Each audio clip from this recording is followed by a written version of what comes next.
तसं मी 10-12 लाखाचं पॅकेज घेईन, पण त्यात मला अडकायचं नाही. माझा व्ह्यू होता की आपण पॅकेज देणारे झालो पाहिजे आणि ते आपल्याला 10-12 लाखाचं पॅकेज समोरच्या लोकांना देता आलं पाहिजे. नंतर कळलं की आपल्यासाठी कनेक्ट खूप महत्वाचे. आम्ही वर्क फ्रॉम होम करायचो आणि त्याच्यात खूप वेळ मिळायचा. त्या वेळेमध्ये मात्र मी सोशल मीडियाचा खूप यूज केला. हेबरारी ग्रुप आहे तो मी जॉईन केला. अशा असंख्य ग्रुप जॉईन केले, पण ते माझ्याकडे 2-3च टेक्निशियन्स होते. तर माझी ही जबाबदारी होती की रोजच्या रोज काही ना काहीतरी करून काम काढणे.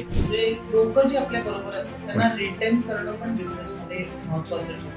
व्यवसाय करताना डेफिनेटली आपल्याला मोठं व्हायचं आहे, आपल्याला ग्रोथ करायची आहे, पण तुम्ही पालकत्वाच्या भूमिकेमध्ये सर्व्हिस इंडस्ट्री असतात त्यांना वेगवेगळे क्लब जॉईन करायचे असतात. मुळात नेटवर्किंग प्लॅटफॉर्मचा रूलच आहे की जो आपल्याला व्यवसाय डेव्हलप करण्यासाठी करतो. अशा ग्रुपला मी कनेक्ट झालो आणि तिथून मात्र माझी जर्नी सुरू झाली. मला माझ्या बिझनेसचं एक विजन आलं आणि खऱ्या अर्थाने तिथून मात्र माझी वाटचाल एक उद्योजक म्हणून सुरू झाली. आपण कायम म्हणतो नेटवर्क इज नेटवर्क. सो हे नेटवर्क जर पाहिजे असेल ना त्यासाठी नेटवर्क लागेल आणि नेटवर्क जर वाढवायचं असेल तर आपल्याला हे ग्रुप्स लागतील. 10 सेकंदात तुला प्रेझेंटेशन द्यायचं तुझ्या बिझनेसचं. ही 3 पॉइंटच हात घाल. म्हणजे आपला जो बिझनेस आहे ना कस्टमर काय हवंय ते आपल्याला शोधायचं आणि सांगायचं. नाही, आपला काय बिझनेस आहे हा तुम्ही 10 ते 20 सेकंदात अजिबात नाही सांगू शकत. डिटेलिंग अजिबात नाही करायचं. 2 गोष्टी आहेत. पेड फॉर्म असतात त्यामुळं तुम्ही व्यवसाय कसा केला पाहिजे, काय केला पाहिजे, या गोष्टी कशा तुम्हाला कळल्या पाहिजे ह्या तिथं शिकवल्या जातात. असंही असतं की किती लोक जॉईन करतात की आपला फोकस हलता का, आपला अजेंडा हलता का, आपण कशासाठी केलो. म्हणजे 2 उद्देश आहेत. एक तर नेटवर्किंग करायचं आहे, व्यवसाय वाढवायचा आणि की मला 2 मिनिटाचं जर प्रेझेंटेशन द्यायचं आहे तर कुठले कुठले पॉइंट्स कन्सिडर करायला पाहिजे. Customer do not buy your products, they buy trust. So आपल्याला ना ट्रस्ट क्रिएट करायला पाहिजे, आपली आयडेंटिटी क्रिएट करायला पाहिजे मार्केट. सुरुवात कितीने केली आणि आता किती टर्नओव्हर असेल ते सांगू शकतोस? बोलता बोलता सांगितलं. ओंकारबाजी हा बिझनेस कुठे बघतो, कुठल्या स्केलला बघतो, काय विजन आहे? विजन म्हणाल तर बिझनेस काही कोटींमध्ये नेऊन ठेवणं. म्हणजे माझं जे पहिलं जे स्वप्न होतं मी तुम्हाला सांगितलं की 10 ते 12 लाखाचं पॅकेज घेणं हे माझं कधीच एम नाही. मला त्याचा एम आहे की 10 ते 12 लाखाचं पॅकेज मला देता आलं पाहिजे. नमस्कार, मी नीलम, हेबरारीची को-फाउंडर. आपण आतापर्यंत बरेच एपिसोड केले ज्याच्यामध्ये लोकांकडे प्रॉडक्ट असतात. प्रॉडक्ट दाखवून आपण कस्टमरला सेल जनरेट करू शकतो. त्याला प्रॉडक्ट हात लावून बघून फील करून ते घेता येतं. यासाठी तुम्ही एक्झिबिशन्स मध्ये भाग घेऊ शकता, सोशल मीडियावरती तुमचे प्रॉडक्ट्स डिस्प्ले करू शकता, फोटो टाकू शकता, व्हिडिओज टाकू शकता आणि तुम्हाला सेल आपोआप जनरेट होतो. कारण बायकांना मुळात खरेदीचा मोह असतो. पण जेव्हा तुम्ही सर्व्हिस सेक्टरमध्ये असता, अशा सर्व्हिसेसमध्ये जेव्हा ज्या सर्व्हिसेस तुम्हाला घरात आवश्यक आहेत किंवा इन्व्हेस्टमेंट आहे किंवा तुमच्या घराला इंटिरियर आहे, काही घराच्या रिलेटेड कुठल्याही सर्व्हिसेस, तर त्यावेळेला त्या तुम्हाला कशा प्रेझेंट करायच्या आहेत. तुम्ही ते दाखवू तर शकत नाही, कदाचित एक्झिबिशन्स मध्ये तुम्ही डिस्प्ले करू शकत नाही, तेवढा तुम्हाला रिस्पॉन्स येईल याची गॅरंटी नाही. सोशल मीडियावर तुम्ही टाकू शकता पण तुम्हाला गॅरंटी नसते की कसा मिळेल आपल्याला हा रिस्पॉन्स. अशा वेळेला जेव्हा तुम्ही सर्व्हिस सेक्टरमध्ये काम करता आहात, तुम्हाला 360 डिग्री मार्केटिंग हे आवश्यक ठरतं. जिथून कुठून ग्राहकाच्या कानापर्यंत आपल्या बिझनेस जाऊ शकतो तो प्रत्येक मार्ग आपल्याला घ्यावा लागतो. कुठलाही मार्ग कमी लेखून सोडून चालत. मग अशा वेळेला तो मार्ग स्वस्त फुकट असू शकतो किंवा त्या मार्गाला पैसे इन्व्हेस्टमेंट पण आपल्याला घालायला लागतात. प्रत्येक सर्व्हिस सेक्टरमध्ये काम करणाऱ्या व्यक्तीला सर्व गोष्टीची तयारी करून मगच या क्षेत्रात उतरावं लागतं. 2020 साली जेव्हा ग्रुप फॉर्म झाला तेव्हा माझ्याकडे आज जो आलेला आहे ओंकारबाजी, ह्याची पोस्टिंग सतत ग्रुपवरती होत होती. तो सतत ग्रुपवरती आपला प्रॉडक्ट टाकत होता. त्या व्यतिरिक्त त्याची आजची पोझिशन ही वे बियॉन्ड खूप मोठी झालेली आहे. त्याचा बिझनेस खूप ग्रो झालेला आहे.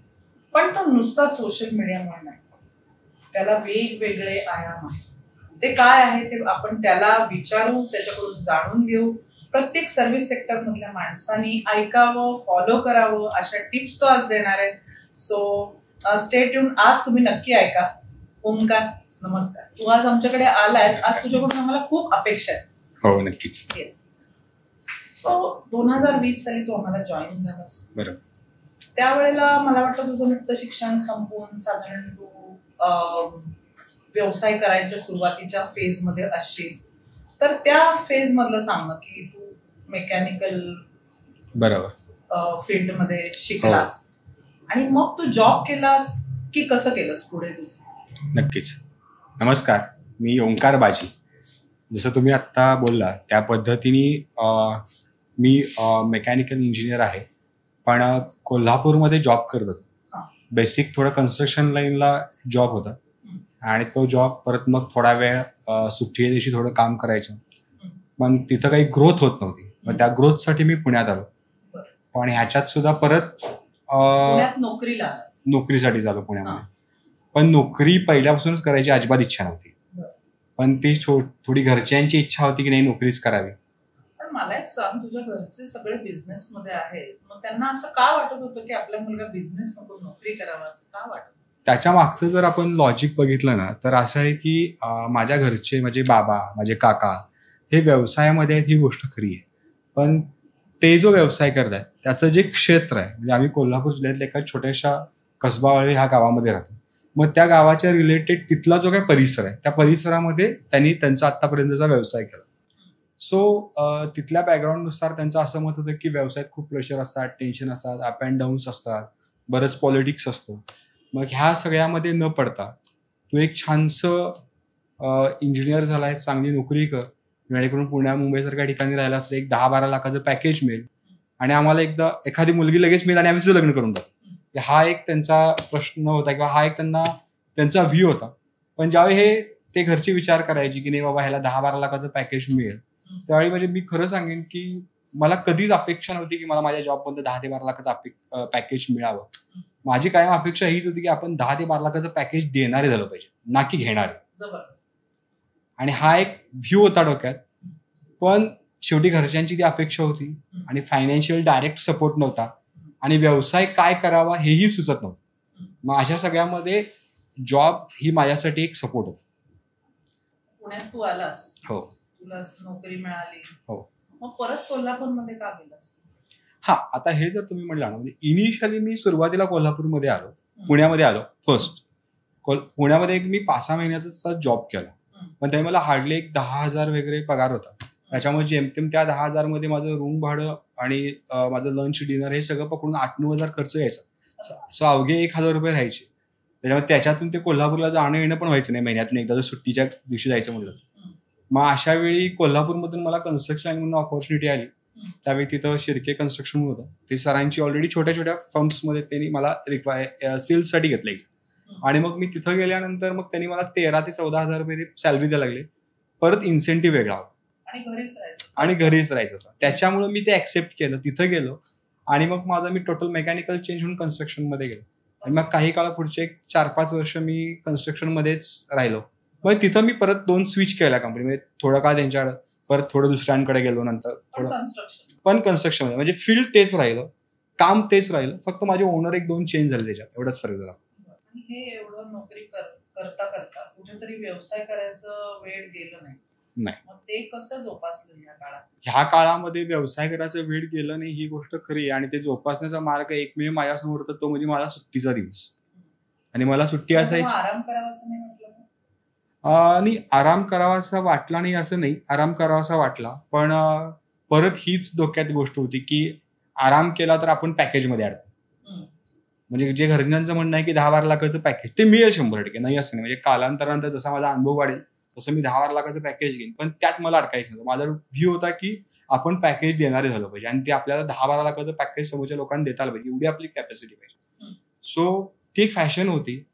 आणि खरं सांगायचं तर जॉब मध्ये मी माझा वेळ दिला, पण तो 1 दिवस असेल सुट्टीचा सुरुवातीचा, पण त्यावेळी बिझनेसमध्ये मात्र मी माझं हृदय द्यायचं. त्याच्यामुळं ते खूप असं हार्टबीट वर्क व्हायचं आणि त्यातून मला एक खूप आनंद मिळायचा. कारण त्या एका दिवसामध्ये मला 3-3.5 हजार मिळायचे. त्यामुळे ते जास्त मला असं हार्टबीट होतं माझ्यासाठी. तो 1 दिवस पण इम्पॉर्टंट होता माझ्यासाठी. कसलं काम करायचं? आता त्याच्यामध्ये आम्ही असं छोटी मोठी जी काय कामं मिळेल ती करायचं. कारण तसं बघायला तर आपल्याकडे भांडवलाची पण तशी फारशी सोय नव्हती. त्याच्यामुळं करण्यासारखं काम हेच होतं की सर तुम्ही सांगा, काका काकू तुम्ही सांगा, जे तुम्हाला काय पाहिजे ते सांगा. मला लाईट रिपेअरिंग्स, मग त्याच्यामध्ये इलेक्ट्रिक, प्लंबिंग, सिव्हिल वर्क, पण ते रिपेअरिंग काम छोट्या स्केल्स. कारण माझ्याकडे वेळ फार नव्हता आणि मी मोठं काम घेऊ शकत की ज्या कामाची व्हॅल्यू 2-5 हजार रुपये, 10,000च्या आत व्हॅल्यू असेल आणि ते काम एका दिवसात संपेल असंच काम मी घ्यायचं त्यावेळी. त्याच्यामुळं त्या वेळेत जेवढं काम मिळेल तेच करायचं. आणि असे खूप लोकांना कळलं नंतर की खूप गरज आहे की मोठी कामं करायला खूप लोक मिळतात, पण असं छोटं काही ते तुमच्या घरात, तुम्हीच बघा, तुमच्या घरात एखादा प्लंबिंगचा वगैरे प्रॉब्लेम असेल ना, तर तुम्हाला खूप हुडकायला लागतात, लोक तेवढ्यासाठी येत नाही. मग याच्यासाठी आम्ही म्हणजे त्यांच्यासाठी देवदूत व्हायचो. म्हणजे आम्हाला लगेच बोलायचे आणि आमचे 500-600 रुपये ते हौशी द्यायचे आणि 100 रुपये एक्स्ट्रा द्यायचे. अरे बाबा माझं वेळेत काम करून दिलंस. त्या छोट्या कामांना हो असं करत करत एक बिझनेस ह्याच्यात करावा असं साधारण डोक्यात यायला लागलं असेल, घराच्या रिलेटेड काहीतरी. हो. तर मग क्लॉथ ड्राईंग सिस्टीम मध्ये जायचं हा निर्णय जेव्हा झाला तेव्हा कसा झाला? पुण्यात आल्यानंतर जॉब तर होताच सुरू, आणि जॉबचं टायमिंग माझ्या लकीली मला ते 8 ते 4 मिळालं होतं. त्यामुळे माझ्याकडे वेळ 4 नंतर होता. सो मला आता हॉलिडेजचा प्रश्न होता माझ्याकडे. म्हणजे मी 7 दिवस काम करू शकतो एवढी माझ्याकडे आता म्हणजे मला तेवढा चान्स मिळाला होता. सो आता मी ठरवलं की आपण याच्यात काय करू शकतो, कारण आपण जे कोल्हापूरमध्ये करायचो कारण त्याचा अनुभव होता, पण ते जर काम आता इथं करणं पॉसिबल नाही, कारण परत टाइम स्पॅन आला, कारण एवढा म्हणजे हे काम ह्या वेळेत नाही होऊ शकत संध्याकाळी. मग आपण याच्यात क्लॉथ ड्राईंग सिस्टीम जे प्रोडक्ट आहे, कारण मी त्यात मला माहित होतं की ते काम करताना बाबा हे क्लॉथ ड्राईंग सिस्टीमचे प्रोडक्ट असतात. मग ते प्रोडक्ट आम्ही चॉईस केलं आणि त्या प्रोडक्टमध्ये मात्र मला हार्डली 1-2 तास लागतात. म्हणजे आम्ही एखादं काम घेतलं की ते काम एक्झिक्यूट करायला, कम्प्लीट करायला, त्याचबरोबर त्याच्यात काही रिपेअरिंगची सर्व्हिस जरी लागली तरी पण आम्ही ते 1 तास 1.5 तासात वर्क करू शकतो. सो त्याच्यासाठी मी हे प्रोडक्ट चॉईस केलं. म्हणजे नोकरीतनं उरलेला वेळ देणं. हा, नोकरीतनं उरलेला वेळ देणं, अगदी बरोबर. आता हे जेव्हा तू पुण्यामध्ये आलास, चालू केलं, काहीतरी थोडी इन्व्हेस्टमेंट लागली असेल. हो. त्याला कोणाची मदत घेतली का स्वतःच उभं केलं भांडवल? नाही, इन्व्हेस्टमेंटला मदत जर म्हणाल तर घरच्यांच्याकडून ही गोष्ट क्लिअर होती की तू जॉबच करावास, आणि जर व्यवसाय करायचा असेल तर इन्व्हेस्टमेंटकडे आमच्याकडे येऊ नको. म्हणजे इन्व्हेस्टमेंट जी काय असेल ती तुझी तू उभा कर, तुझं तू कर. पण आम्ही तुला शिकवलंय आता बस, कारण आमची इच्छा व्यवसाय करावी ही नाहीये. त्यामुळे तू जॉब करावास आणि तो चांगल्या स्किलचा करावा अशी आमची इच्छा. त्यामुळे माझ्याकडे पर्याय हाच होता की जे काय 2 पैसे राहिले होते जॉबमधले ते आणि थोडाफार बिझनेसमधूनही मिळालेले पैसे, सो अशातमधून मी थोडीफार पैसे जमा होते माझ्याकडे, त्याच्यातूनच मग मी बिझनेस सुरू केला. थोडंसं भांडवल लावलं. साधारण किती भांडवल लावलं असेल? काय केलं त्याच्यात? इन्व्हेस्टमेंट करून काय करावी लागली? सुरुवातीला याच्यासाठी मला भांडवल जे लागलं ते तसं बघायला गेलं तर आत्ता ती अमाऊंट खूप छोटी वाटू शकते, 70 ते 80 हजार, पण त्यावेळी ती माझ्यासाठी खूप मोठी होती.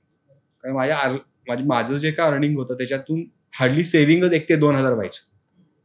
त्याच्यामुळे ती खूप अशी छोटी छोटी अमाऊंट साचवलेली होती, कारण त्याच्यातनं स्वतःचे खूप एक्सपेन्सेस कट करून ते सगळं सेव्हिंग केलं होतं. मग तेच यूज केल्यामुळं तसं बऱ्यापैकी मी रिकामाच झालो होतो, पण त्याच्यातूनच काम सुरू केलं. आणि नेमका तेव्हा कोविड आला 2020 साली. हो. त्यावेळेला नोकरीचं कसं झालं? कोविडमध्ये बऱ्याच जणांच्या नोकऱ्या गेल्या किंवा पगार अर्धे झाले, असं काही तुझ्या वाट्याला आलं का? हो, ते माझ्याही वाट्याला आलं. नोकरी गेली नाही, पण मी नवीन असल्यामुळे पुण्यामध्ये त्यांनी पूर्ण पगार नाही दिला, अर्धा पगारावर ठेवलं. ते म्हटले की तुम्हाला आम्ही हाफ पेमेंट देऊ आणि त्याच्यामध्ये तुम्हाला वर्क फ्रॉम होम मध्ये काम करायला लागेल. म्हणजे वर्क तर फुल असेल पण हाफ पेमेंट तुम्हाला करायला लागेल, कारण एकतर तुम्ही न्यू आहात. सो आम्ही आत्ता तर मॅन पॉवर रिडक्ट करण्याच्या मूडमध्ये, म्हणजे कमी करायच्या मूडमध्ये आहोत. कारण म्हणजे जुने लोक आहेत त्यांना डेफिनेटली कंपनी कंटिन्यू करेल, कारण तो कंपनीचा रूल होता, पण आम्ही हार्डली नवीन होतो. सो आमच्यासाठी तो रूल लागू होत नव्हता. त्यामुळे पण त्यांनी आम्हाला ऍटलिस्ट हाफ पेमेंटवर ठेवलं. आम्ही वर्क फ्रॉम होम करायचो आणि त्याच्यात खूप वेळ मिळायचा. तो जो वेळ मिळायचा ना, त्या वेळेमध्ये मात्र मी सोशल मीडियाचा खूप यूज केला. एकतर आता तुमचा जो घे भरारी ग्रुप आहे तो मी जॉईन केला, अशा असंख्य ग्रुप जॉईन केले, अशा असंख्य फेसबुकवर अशा असंख्य ग्रुपवर मी पोस्टिंग करायला लागलो. त्या ग्रुपवर पोस्टिंग करताना बाकीचेही लोक पोस्टिंग करत असतात. मग आता फॉर एक्झाम्पल बाबा XYZ हे लोक आहेत, मग आपण त्यांना मी त्यांचे बघायचो नंबर, स्क्रीनशॉट काढायचो, त्यांना कॉल करायचो की बाबा सर मॅडम मी हे तुमचं प्रोडक्ट बघितलंय आणि मी सुद्धा ह्या ग्रुपचा मेंबर आहे आणि माझेही पोस्ट असतात, सो प्लीज ह्या प्रोडक्ट रिगार्डिंग तुमच्या सर्कलमध्ये काही लागलं तर सांगा, मीही सांगेन तुमच्या प्रोडक्टचं कुठं लागलं तर. मग असे खूप कॉल व्हायचे. म्हणजे मी दिवसाला टार्गेटली 50-60 कॉल करायचो. हो, खूपच छान. आणि एवढ्या कॉल्सला रिस्पॉन्स असा तेवढा होता का जेवढा असायला पाहिजे? आता तसं सांगायला झालं तर काही वेळा लोक ऐकायचे, काही वेळा लोक फोन उचलायची नाही, काही वेळेला ओके म्हणायचे, काही वेळा इंटरेस्टिंगली रिप्लाय करायचे, कारण त्यांच्याकडे थोडा वेळ होता, नाही असं नाही. पण रिस्पॉन्स हा खूप छान होता असं नाही, पण एकदम कमी होता असंही नाही, पण ठीकठाक. पण ऍटलिस्ट माझाही वेळ जायचा आणि ऍटलिस्ट माझं नाव लोकांपर्यंत पोहोचायचं. या 2 गोष्टी व्हायच्या त्यात. कारण हे सगळे शेवटी अननोन होते माझ्यासाठी. त्यांच्यासाठी मी अननोन होतो आणि माझ्यासाठी ते अननोन होते. फक्त एक दुवा होता, तो ग्रुप. म्हणजे फॉर एक्झाम्पल घे भरारी किंवा असे काही ग्रुप्स, हा एक दुवा होता दोघांच्या मध्ये. त्या काळात जी कामं मिळाली ती कोविड मध्ये करता आली व्यवस्थित, जे काही काळजा होत्या त्या घेऊन काही कामं केली त्या काळात? हो, म्हणजे काही रिस्ट्रिक्शन्स होते. सुरुवातीचा जो मोदीजींनी पहिला लॉकडाऊन जाहीर केला त्यावेळी तर डेफिनेटली टेन्शन होतं, कारण तशा परमिशन्स काहीच नव्हत्या. त्यावेळी आम्ही पण थोडं थांबलो होतो. पण नंतर थोडंसं 1 महिना झाला ना, तसा लोकांचा कॉन्फिडन्स वाढला की नाही बाबा आता आपण काहीतरी करू शकतो. पण परमिशन्स तशा 2-3 महिन्यात पण नव्हत्या. पण मग त्यावेळी मात्र आम्ही थोडं अशाच काहीतरी जुगाड करून इकडून तिकडून मार्ग काढून लोकांच्या घरी जायचो, काम करायचो. पण आम्ही लोकांना ट्रस्ट द्यायचो की सर आम्ही तुमच्या घरी राहतो, तर आम्ही सॅनिटायझर आमच्या बॅग्स आमच्या मटेरियलवर स्प्रे करायचो. त्यांच्या घरी एंट्री करताना सॅनिटायझर स्प्रे करायचो. आम्ही मास्क यूज करायचो आमची टीम. मग त्यांनाही ट्रस्ट करायचं. मग तेही रेफर करायचे की नाही बाबा हे लोकांकडनं काम करून घ्या आणि हे लोक पूर्ण केअर करतात आणि मगच यायचं. सो त्याच्यामुळे खूप वेळा पोलिसांनी पकडला आम्हाला. त्याच्या आम्ही काही वेळा फाईन्स सुद्धा भरले. बऱ्याच वेळा एकच माणसाला दिवसातनं 2-2, 3-3 वेळा त्याच रूटवर पकडल्यानंतर तेही चिडायचे की अरे बाबा आम्ही तुमच्या सेफ्टीसाठीच हे करतोय, तुम्ही फाईन देता पण इट्स नॉट गुड, हे चुकीचं आहे. पण मग आम्ही पण त्यांना कन्व्हिन्स करायचं की सर आमची पण चूल याच्यावरच चालते. पगार निम्मा झालेला, हो, त्याच्यामध्ये हे एक आशेचा किरण होता हा बिझनेस, त्याच्यामुळे तो चालवण्याशिवाय पर्याय नाही. पण त्यात कसं होतं मॅडम, पगार निम्मा होता ही गोष्ट खरी आहे, पण मला तो काळ खूप टेन्शनमध्ये होता, कारण माझी रिस्पॉन्सिबिलिटी खूप वाढली होती. कारण त्यावेळी आता माझ्याकडे खूप लेबर आहेत, पण ते माझ्याकडे 2-3च टेक्निशियन्स होते. पण माझा एक मोठो होता की काही जरी झालं तरी, कारण त्या टेक्निशियनला जर मी काम नाही दिलं तर त्यांना पैसे नाहीत मिळत. म्हणजे माझ्याकडे पगारावर नव्हते, रोज यायचे काम करायचे, मी त्यांना पैसे द्यायचे. पण मी जर त्यांना पैसे नाही दिले तर त्यांना काम नाही मिळणार, आणि त्यांना जर काम नाही मिळालं तर उद्या ते कदाचित मलाही सोडून जातील, ते कोणतरी दुसरा बघतील. आणि त्यांचं माझं ट्युनिंग जमलं होतं, सो त्यांना मला सोडायचंही नव्हतं. सो माझी ही जबाबदारी होती की रोजच्या रोज काही ना काहीतरी करून काम काढणे. मग कदाचित ते माझ्या बिझनेसच्या रिगार्डिंग नसायचे सुद्धा, काहीतरी छोटं मोठं वेगळंच असायचं, पण त्यातून त्यांना 2 पैसे मिळायचे. आणि ज्यावेळी काहीच मिळायचं नाही त्यावेळी मी पण त्यांना थोडी हेल्प करायचो, कारण मला एकट्याला किती पैसे लागणार. सो उरलेले पैसे मग मी त्यांना देऊन, आणि आम्ही असं ते एक फ्रेंडशिप झाली आमच्यात. ते टेक्निशियन असं नाही म्हणता येणार, ते माझे फ्रेंड्स झाले आणि त्यांच्या माझ्या चांगलं बॉन्डिंग झालं, आणि आजही ते माझ्या बरोबर आहेत. म्हणजे केवळ असं आहे की किती संकट आली तरी लोक जे आपल्या बरोबर असतात त्यांना रिटेन करणं पण बिझनेसमध्ये महत्वाचं ठरतं, हे याच्यातनं मला वाटतं. अगदी म्हणजे याच्यामध्ये मी तर इतकं कॉन्फिडेंटली ही गोष्ट सांगेन की व्यवसाय करताना डेफिनेटली आपल्याला मोठं व्हायचं आहे, आपल्याला ग्रोथ करायची आहे, म्हणूनच आपण बिझनेसमध्ये आलो, ह्यात काहीच वाद नाही. पण तुम्ही पालकत्वाच्या भूमिकेमध्ये येता, कारण आपण पॅरेंट असतो आणि आपली जबाबदारी आहे की आपल्या लोकांना कधीही अडचण येता कामा, म्हणजे आपल्याकडे काम नाही आहे म्हणून त्यांची सॅलरी अडता कामा नये, किंवा त्यांचं काम कमी केलं किंवा त्यांना काढून टाकलं असं होता का. हा ठीक आहे, काही अंशी त्यांनी जॉब चेंज केला तर ती गोष्ट वेगळी, पण आपल्याकडून त्यांना कधीही सॅलरीचा प्रॉब्लेम येता कामा नये, किंवा आपल्याकडून त्यांना अशी कुठली गोष्ट होता कामा नये की ज्याच्यामुळं त्यांना त्यांचं जे काही चलनवलन आहे ते राहण्यासाठी प्रॉब्लेम आला. मग एक वेळ आपल्याला प्रॉब्लेम असं चालेल, आपण एक वेळ जेऊ, पण त्यांना अजिबात आपल्याला हे नाही करता, म्हणजे त्यांना जे कमिट आहे ती कमिट आपल्याला फॉलो केली पाहिजे. आता हे जेव्हा लॉकडाऊनचा काळ संपला, सगळं सुरळीत चालू होतं, नोकरी होती, बिझनेस चालू होता, छोटा मोठा का वेगळा, यानंतर क्लब्स वेगवेगळे जॉईन केले. तर युजली आता मी सगळ्यांना बघते, हे जे सर्व्हिस इंडस्ट्रीत असतात त्यांना वेगवेगळे क्लब जॉईन करायचे असतात, पण डेअरिंग प्रत्येक ठिकाणी माणसाला सगळं फ्री हवं असतं, फुकट हवं असतं. सो हे कसं काय हिंमत आणली स्वतःमध्ये, काय केलं ह्याच्यामध्ये मला सगळी माहिती सांगतो, कारण आज कित्येक लोकांना पैसा देण्याच्या आणि क्लब जॉईन करण्याच्या बाबतीत खूप शंका असते. हो, मी ही माहिती सांगायच्या आधी ना मला एक छान, आता तुमच्याशी बोलता बोलता एक वाक्य आठवते, मी सांगेन. मंजिलें उन्हें मिलती है जिनके सपनों में जान होती है, मंजिलें उन्हें मिलती है जिनके सपनों में जान होती है, सिर्फ पंख होने से कुछ नहीं होता, सिर्फ पंख होने से कुछ नहीं होता, हौसले उडान लेती है. म्हणजे आपले हौसले असतात ना ते आपल्याला उडान देतात. सो हे जे तुम्ही क्लब्स बद्दल म्हटला ना, तर मी तर असं म्हणेन की काही काम करत असताना ग्रुप्स भेटले, मित्र भेटले, त्यांनी इन्व्हाइट केलं, मी त्या ग्रुपच्या मिटिंगला जायला लागलो. इनिशियल लेवलला तर ते फ्री ऑफ कॉस्ट मधले काही ग्रुप होते की जिथे मी हार्डली 50-100 रुपये चहा पोह्याचे द्यायचो. तेही ग्रुप छान होते कारण त्याच्यातून मला थोडी काही नॉलेज मिळालं. पण मग त्याच्यातून काही मित्र अजून भेटले, त्यांनी मला पेड ग्रुपला बोलवलं की ज्याच्या फीज 30-40,000 किंवा इयरली 1.25 लाख रुपये अशा रेंजच्या होत्या. पण ह्या फीज ऐकल्यानंतर प्रेशर यायचं, टेन्शन यायचं. काही लोक म्हणायचे की हे पैसे घालून काय मिळतं, आपण आपला बिझनेस करू. पण त्यावेळी माझा विचार हा होता की जोपर्यंत आम्ही जाऊन ते बघत नाही तोपर्यंत आम्हाला कळणार नाही. आणि जायला आम्हाला 1 लाख रुपये नाही द्यायला, जायला आम्हाला फक्त 700 रुपये किंवा 1000 रुपये त्या मिटिंगची जी फी आहे तीच द्यावी लागते त्या दिवसाची. त्याचे venue charges, venue plus breakfast charges एवढेच द्यावे लागतात. मग ते दिल्यानंतर आपल्याला आवडलं कंटिन्यू करू, नाही आवडलं नाही, पण 700-1000 रुपये आपण आता देऊ शकतो. पण आपण जर तिथे गेलोच नाही, ते बघितलंच नाही, तर आपल्याला कळणारच नाही की ते काय आहे. मग आपण एवढंच म्हणू की बाबा बाकीचे मित्र म्हणतायत किंवा मैत्रिणी म्हणतायत म्हणून ते आयदर चांगला आहे किंवा वाईट आहे. मग त्यांच्या भरोशावर कमेंट करण्यापेक्षा आपण जाऊन ते फेस करू, आपण बघू. म्हणून मी ह्या सगळ्या ग्रुप्सला जायला लागलो. जवळपास मी अशा 8 ते 10 ग्रुपला वेगवेगळ्या गेलो, बघितले, त्याच्यामध्ये वेळ घेतला. म्हणजे 3-4 महिने हळूहळू एका ग्रुपला जात जातो. मग याच्यातून मला 2-3 ग्रुप चांगले वाटले. म्हणजे जे माझ्यासाठी चांगले ते सगळेच ग्रुप चांगले. मुळात नेटवर्किंग प्लॅटफॉर्मचा रूलच आहे की जो आपल्याला व्यवसाय डेव्हलप करण्यासाठी केला तो सगळेच ग्रुप चांगले. पण मला जे 2-3 मला वाटले की जिथं मी होऊ शकतो, हा अशा ग्रुपला मी कनेक्ट झालो आणि तिथून मात्र माझी जर्नी सुरू झाली. आणि त्याचा खूप फायदा झाला. कारण मी खऱ्या अर्थाने म्हणेन की ह्या ग्रुप्समधून मला व्यवसाय करायचा आहे आणि व्यवसायात मोठं व्हायचं आहे. ह्या 2च गोष्टी माहिती होत्या.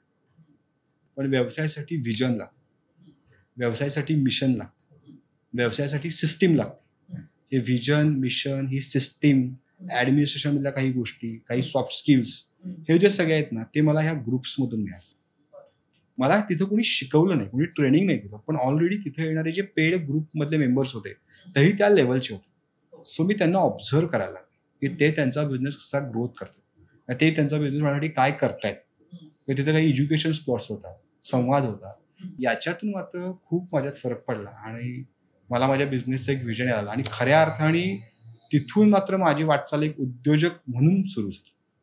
नाहीतर तोपर्यंत मी व्यापारी होतो, मी उद्योजक नव्हतो. म्हणजे एक मी दुकानदार होतो. हा, म्हणजे माल घ्यायचा, माल विकायचा आणि त्यातनं येणाऱ्या 2 पैशातनं आपलं चलन चालायचं आणि सेव्हिंग करायचं. पण उद्योजक म्हणजे काय हे मला थोडंफार इथून कळायला लागलं. आणि मग त्यावेळेलाही नोकरी होती त्यावेळी. मग नोकरी आणि बिझनेस मध्ये कशाचं काय छान वाटत होतं, काय करावं असं विचार डेव्हलप होत गेला त्या काळामध्ये? त्या काळामध्ये विचार हाच डेव्हलप होत गेला की व्यवसायच मोठा करायचा आहे. कारण 2021-22 पर्यंत तरी बिझनेस हा बऱ्यापैकी पीक घेत होता या सगळ्यामध्ये.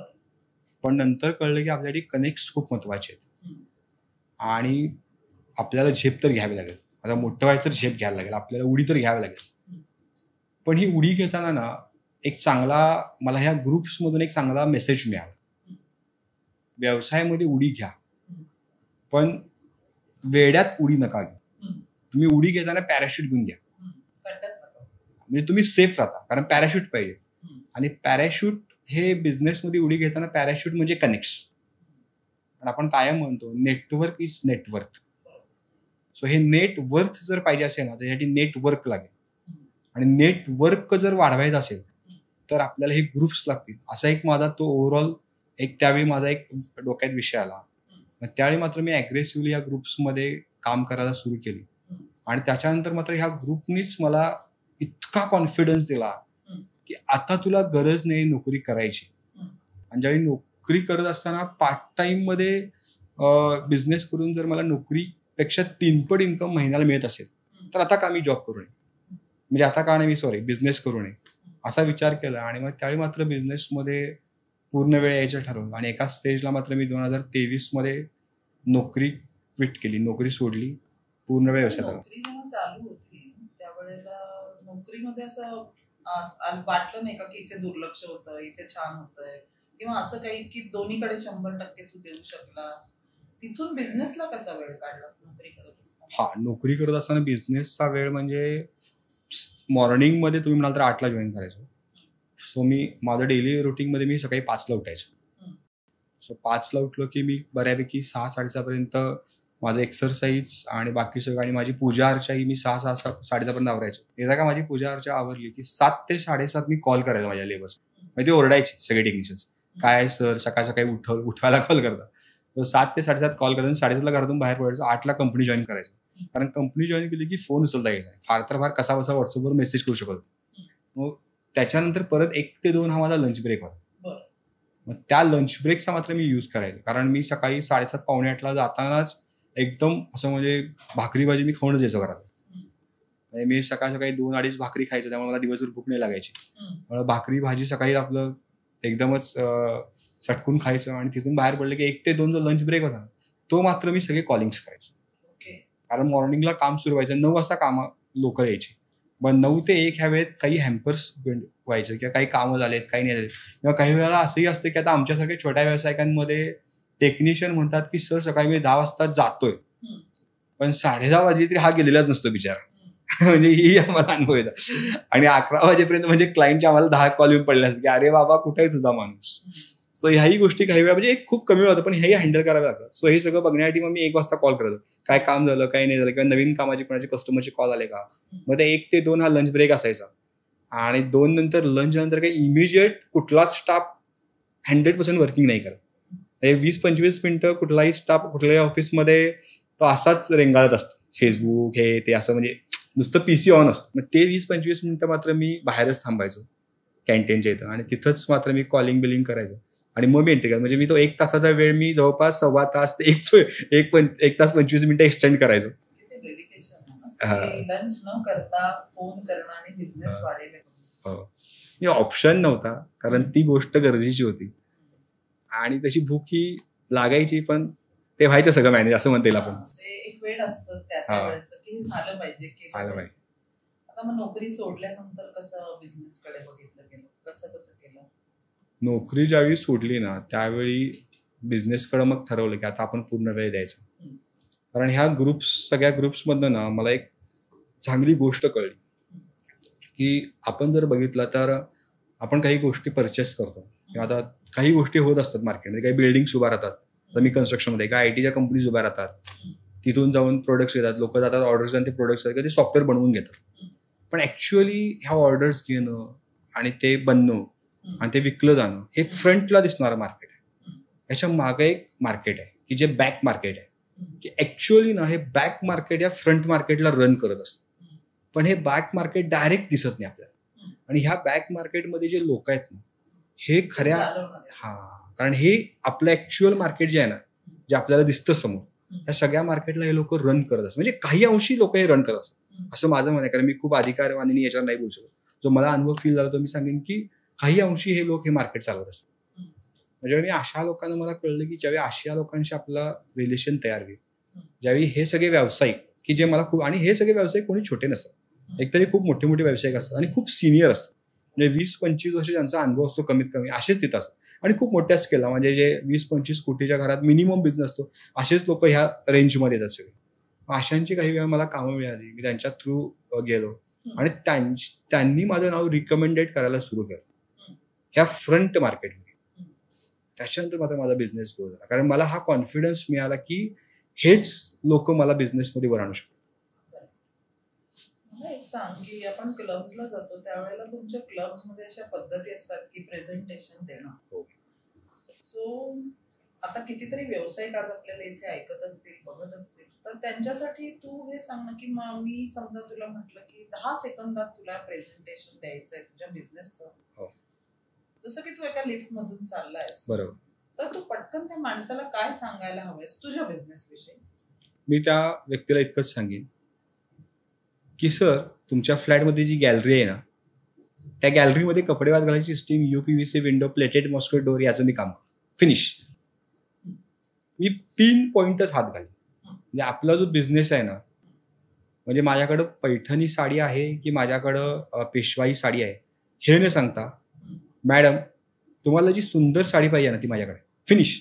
त्यांना फक्त आपल्या प्रोडक्टचा मेसेज द्यायचा आहे. बाकीचा नंतरचा जो काही पसार आहे तो आपण नंतर बोलूया, कारण तिथंच त्यांना बिझनेस पिच होतो आणि नंतर मात्र मग ते आपल्याला कनेक्ट होतात आणि तिथून आपल्याला बिझनेस होतो. कारण आपल्याकडे वेळ तो 10 ते 20 सेकंदाचाच असतो आणि तेवढ्या वेळेत आपल्याला बिझनेस त्यांना सांगायचा असतो. म्हणजे कस्टमरला काय हवंय हे आपल्याला शोधायचं आणि सांगायचंय की आपल्याला आपला काय काय बिझनेस आहे ते सांगायचंय. नाही, आपला काय बिझनेस आहे हा तुम्ही 10 ते 20 सेकंदात अजिबात नाही सांगू शकत. डिटेलिंग अजिबात नाही करायचं. 2 गोष्टी आहेत. एक तर ऍक्च्युअली त्यांना काय लागणार म्हणजे त्यांच्या रोजच्या जीवनावर. आता आमचे कपडे वाळवायचे सिस्टीम्स आहेत, प्लेटेड मस्कुलो डोअर्स आहेत, हे सगळं आहे खूप बरोबर. पण त्यांना काय लागणार आहे आता आणि त्यांना ते कुठं लागणार आहे, तर त्यांना आपण असं म्हणू शकतो की बाबा सर तुमच्या गॅलरीमध्ये आम्ही हे काम करतो. मग जेव्हा मी असं म्हणतो ना त्यांचं बॅक माइंड लगेच रन करतं.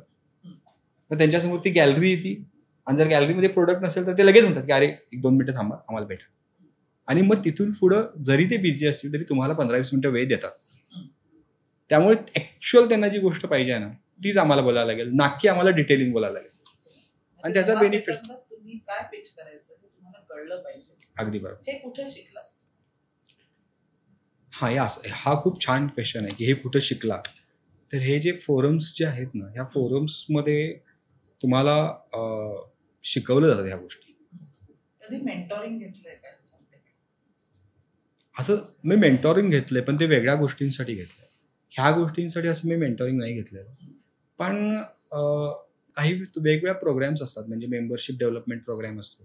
फोरम जॉईन केले की हे पेड फोरम असतात. त्यामुळं तुम्ही व्यवसाय कसा केला पाहिजे, काय केला पाहिजे, या गोष्टी कशा तुम्हाला कळल्या पाहिजे ह्या तिथं शिकवल्या जातात. आणि सगळ्यात महत्त्वाचं म्हणजे मी तर मॅडम असं म्हणेन की एकतर आपण नवीन आहोत व्यवसायामध्ये आणि मार्केटमध्ये आपण मुंगी आहोत. एकतर नवीन आणि त्याच्यात मुंगी. ह्या अवस्थेमध्ये 2च गोष्टी कराव्यात की आपण मुंगी होऊन साखर खावी आणि ती ऑब्झर्व्हरच्या भूमिकेत राहावी. कारण क्लबमध्ये जर 40 लोक असतील एखाद्या चॅप्टरमध्ये तर त्या चॅप्टरला जर 40 लोक असतील तर त्यातले 25 लोक हे सिनियर असतात, 10 लोक हे मध्यम असतात आणि 5 लोक हे आमच्यासारखे नवीन असतात. म्हणजे मध्यम आहेत त्यांच्याकडे काही अनुभव आहे, जे सिनियर आहेत ते खूप छान आहेत. मग ह्या लोकांकडे आपण ऑब्झर्व केलं ना की आपल्याला कळतं की आपल्याला काय केलं पाहिजे आणि काय नाही केलं पाहिजे. अगदी बरोबर. आता हे सगळे क्लब्स तू जॉईन केलेस, कित्येकदा आपण क्लब जॉईन करतो, त्याची चकाचौंध बघतो, जॉईन करतो आपण सगळं, पण मग त्यात आपल्याला नेमकं काय घ्यायचं हे कळायला पाहिजे. कधी आपण तिथे सूट होतो किंवा नाही होत. पहिल्यांदा मी असं विचारेन की ते सूट होण्यासाठी तू काय केलीस. असं वाटलं असेल ना की अरे मी इथे थोडासा वेगळा आहे. बरोबर. कोल्हापूर मधून आलेला मुलगा आहे, पुण्यात आत्ताच आला, क्लब जॉईन केलं, मग त्यांच्यात सूट होण्यासाठी काय काय एफर्ट्स घातले? हे तुमचा प्रश्न अगदी बरोबर आहे. कारण थोडंसं मिडल क्लास फॅमिली किंवा आपण काही वेळा असंही होतं की मराठी मीडियमचा जर कॅन्डिडेट असेल तो स्ट्रॉंग असतो डेफिनेटली मराठी मीडियमचा कॅन्डिडेट. पण आपण जे काही हाय नेटवर्किंग प्लॅटफॉर्ममध्ये जातो तर इथं खूप वेळा इंग्लिश ही लँग्वेज प्रेफर केली जाते. मग खूप फ्लुएंट इंग्लिश बोलणारे काही लोक असतात. मग त्याच्यामध्ये आपण जर उभा राहिलो तर आय एम गोईंग अशा प्रकारे हळू okay sir, yes I am coming sir, असं जे आपण बोलतोय आपल्याला पण भीती वाटते कारण आपण मराठी मीडियम असतो. सो आपण ती सगळी वाक्यरचना करण्यात अडकलेलं असतं. पण त्यावेळी हे होतं म्हणजे थोडं गिल्ट येतं, पण ते गिल्टच आपल्याला उभं करतं. कारण आपण शेवटी परत जाऊन आपण उद्योजक आहोत. सो हारने के बाद ही जीत आती. सो किती जरी आपल्याला त्रास झाला तरी आपल्याला उभं राहायचं आहे. आपली ती जिद्द आहे, आपल्याला शिकायचं आहे आणि आपण माणूस आहोत. तर आपण डेफिनेटली सगळे चेंजेस करू शकतो. सो फ्लेक्झिबिलिटी हा जो प्रकार आहे ना तो मी पहिल्यापासून माझ्या माइंडमध्ये ठेवला आहे की जशी परिस्थिती असेल तसं आपण स्वतःला चेंज करायचं. मग त्याच्यावर तू जॉईन केल्यावरती स्वतः बदल केले. अगदी. असंही असतं की किती लोक जॉईन करतात आणि त्याच्या नुसतं चकाचौंधला बोलतात. आणि आपण इथे का आलोय बेसिक हे विसरतात. तर ते कसं मेंटेन, स्वतःला समतोल कसा ठेवायचा? मग याच्यासाठी ना काही वेळा असे काही खूप छान मेंटॉर असतात, ट्रेनर्स असतात किंवा काही वेळा युट्यूबवर पण खूप छान छान याच्या रिलेटेड व्हिडिओज मिळतात की स्वतःला स्टेबल कसं ठेवावं आज म्हणजे ह्या सगळ्या छान जगामध्ये. तर मग ते जर बघितले तर आपल्याला एक गोष्ट कळते की आपला फोकस हलता कामा नये, आपला अजेंडा हलता कामा नये. आपण कशासाठी केलं, आपण आपला व्यवसाय वाढवण्यासाठी, आपण नेटवर्किंग करायला गेलो. म्हणजे 2 उद्देश आहेत. एक तर नेटवर्किंग करायचं आहे, व्यवसाय वाढवायचा आणि व्यवसाय द्यायचा सुद्धा आहे. म्हणजे वाढवणं हा एकच मुद्दा नाही. म्हणजे मला नुसता व्यवसाय पाहिजे अजिबात नाही. आम्हाला व्यवसाय देता गेला पाहिजे आणि आम्ही व्यवसाय देऊ शकतो. जिथं मी घरी कपडे वगैरेची सिस्टीम देतो, जिथं मी UPVC विंडो देतो, जिथं मी प्लेटेड मॉस्किटो डोअर देतो, त्याच घरामध्ये मी विचारतो ना की बाबा राहुल दादा, आज तुमच्याकडे मी फोल्डेबल वॉल माउंटेड प्रोडक्ट लावलेलं आहे, तर हे काम आवडलं का? हो आवडलं. तुम्हाला अजून काय असं कन्स्ट्रक्शन रिलेटेड किंवा ह्याच्या रिलेटेड काही गरज लागणार? मग ते सांगतात की बाबा मला कार्पेंटर पाहिजे, प्लंबर पाहिजे. इझी, ठीक आहे दादा, हे रेफरन्स आहे, प्लीज तुम्ही घ्या आणि यांच्याशी बोला. बाबा यांना ही सर्व्हिस लागेल, तू यांच्याशी बोल, तुमचा विषय सांग. पण ही पण एक भावना पाहिजे की आपल्याला लोकांना रेफरन्स देता आले, आणि ही भावना खऱ्या अर्थाने ह्या क्लबमध्ये तयार झाली. हो, गिव्ह अँड टेक दोन्ही गोष्टी आल्याच पाहिजे. तुम्हाला घेताही आलं पाहिजे आणि जसं तुम्ही घेता तसं तुम्हाला देताही आलं पाहिजे. कदाचित सुरुवातीला तुम्हाला नाही देता येणार, कारण तुम्ही इनिशियली लहान असता, तुमच्याकडे कनेक्ट नसतात. पण जर ती भावना असेल देण्याची, तर तुम्ही खूप कमी वेळेमध्ये खूप चांगल्या प्रकारे देऊ शकता. म्हणजे एखादा मोठा बिझनेसमॅन रेफरन्स देणार नाही, कारण तो बिझनेस रेफरन्स दाबून ठेवतो. पण तुम्ही छोटे असता, तुमचं माइंड फ्री असतं, त्यामुळे तुम्ही इमिजिएट रेफरन्स देता. त्यामुळे तुम्ही एखाद्या मोठ्या व्यवसायापेक्षा छोटा व्यवसाय फास्टली रेफरन्स देऊ शकता याच्यात. पण मी असं म्हणलं की जे काही 5 स्टार मध्ये पार्ट्या आहेत, ह्याला बोलू नये म्हणून आपण स्वतःवरती कसा कंट्रोल ठेवायचा? तू काहीतरी अशी तत्व सांगणं जी सगळ्यांना उपयोगी येतील. कित्येकदा आपण विसरून जातो आणि भुलून जातो सगळ्या गोष्टींना. पहिली गोष्ट काय असेल ना, तर आपला अजेंडा आणि आपला फोकस क्लिअर पाहिजे. म्हणजे मी माझ्या सगळ्या मित्रांना हेच सांगेन की याच्यामध्ये अजेंडा काय आहे. मी बिझनेससाठी आलो, मला नेटवर्किंग करायचं आहे, हा माझा अजेंडा आहे, बरोबर. मग हा अजेंडा करत असताना मी त्या ग्रुपच्या मिटिंगला गेलो किंवा त्या कॉन्फरन्समध्ये गेलो किंवा काही वेळा तिथले इव्हेंट्समध्ये मी गेलो. तर मी आलोय कशासाठी? ह्या गोष्टीसाठी. तर मी तिथं येऊन जर हे गॉसिपिंग करायला लागलो की अरे काही फूडच चांगलं नाही, अरे काय लोक ऑर्गनाईज करतात, हे काय 1400 रुपये घेतात, काय 15,000 स्टॉलचे घेतात आणि काय इथं असंच असतं सगळं, त्याचं काय टेबलच स्वच्छ नाही. निगेटिव्ह कमेंट्स करणं किंवा एखादं तुमच्या मनात काहीच नसतं, तुम्ही असे शांतपणे सगळं ऐकत असता, पण 1-2 मित्र येतात आणि ते म्हणतात तुला असं वाटतं का रे 1400 रुपये याला खर्च येऊ शकतो? ते मला वाटते 1000-1200 झालं पाहिजे. अरे बाबा काय करायचंय तुला सांगून सवरून सांगितलं की इथं यायचं असेल 1400 रुपये तुला फी द्यावी लागेल, हे तुला गोष्ट माहित आहे, तू ऍक्सेप्ट केलायस म्हणून इथं आलायस. मग त्याच्यानंतर ते 1400 रुपये लागू देत आणि ते समोरचे लोक 500 मध्ये बसून 900 रुपये खिशात घालू देत. याच्याशी आपला काही मुद्दा नाही. आपला अजेंडा आणि आपला फोकस काही केलं हालता का? माझा फोकस आणि माझा अजेंडा फक्त आणि फक्त ग्रोथ हाच आहे. मला ना की ह्या गोष्टींमध्ये लक्ष द्यायचं. मग खूप सारे लोक तुमच्या जवळ येतात, अरे खूप छान बिझनेस चालायचं, आज पार्टीला बसू. पार्टी करणं ही गोष्ट वाईट नाहीये, आपण करू शकतो पार्टी, पण त्याच्यात किती इन्व्हॉल्व्ह व्हायचं हे आपल्याला कळलं पाहिजे.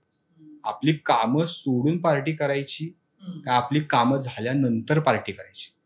आणि पार्टी करायची तर ती महिन्यातनं एकदा करायची का आठवड्यातनं 4 वेळा करायची, हाही प्रश्न आहे. कारण उद्या जाऊन जर ती ओव्हरलॅप तुमच्या बिझनेसवर व्हायला लागली तर पार्टीचं बिल हे क्रेडिट कार्डवर भरायला लागतं आणि त्याचा हप्ता भरता भरता नाके नव्हतं आणि त्याचे पैसे तुम्हाला इथून ऍडजस्ट करावं लागतात. कित्येक जण आपण हे करताना बघतोय.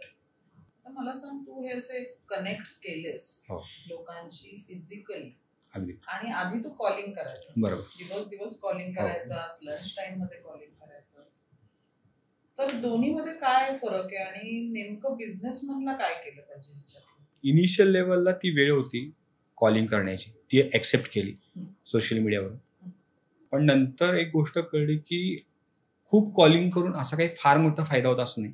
ठीक आहे, थोडं इंट्रोडक्शन होतं, थोडी कामं मिळतात, पण आपल्याला जर रिलेशन डेव्हलप करायचे असते, आपण काय करतोय लोकांना कळायचं असेल आणि आपल्याला स्वतःला जर नेटवर्क वाढवायचं, मी परत हेच म्हणेन की नेटवर्क इज नेटवर्थ.